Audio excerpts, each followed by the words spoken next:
Secretary साहब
हम आशा करते कि गांव से भी बहुत लोग आएंगे, अगरतला से भी बहुत लोग निकलेंगे।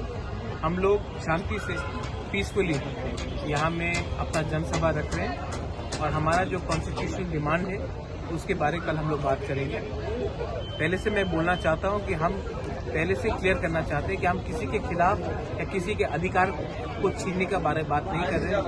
आप कभी कभी गांव में आकर देखिए, हमारा सिचुएशन बहुत खराब है और हम अपने आप को कॉन्स्टिट्यूशनली प्रोटेक्ट करना चाहते हैं। तो हमने ये डिमांड रखा है। गवर्नमेंट ऑफ इंडिया को हमारे बारे में सोचना चाहिए। ये जो प्रॉब्लम त्रिपुरा में है वो बंगाली और त्रिपुरा का नहीं है। ये जो प्रॉब्लम है ये 70 साल से एक रॉन्ग पॉलिसी दिया गया था of the government of India. आज गवर्नमेंट ऑफ इंडिया के पास एक मौका है कि हमारा कॉन्स्टिट्यूशनल डिमांड को एक लॉजिकल सोल्यूशन लेकर आए। हम इसके लिए आशा करते हैं कि कल हम लोग यहाँ में एक आवाज में बात करेंगे।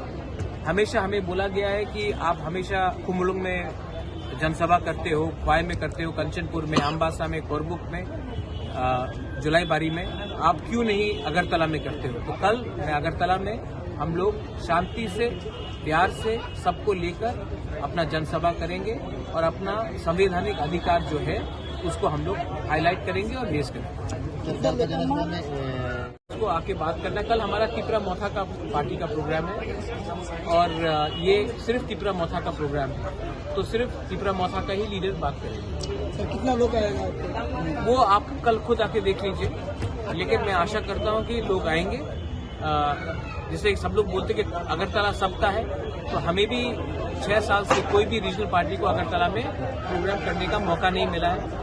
हम कर रहे हैं और हम अच्छे तरीके से करना चाहते हैं और मैं अपील करता हूं कि आप जो हम लोग गांव से जो लोग आएंगे आप उनको प्यार से स्वागत करो।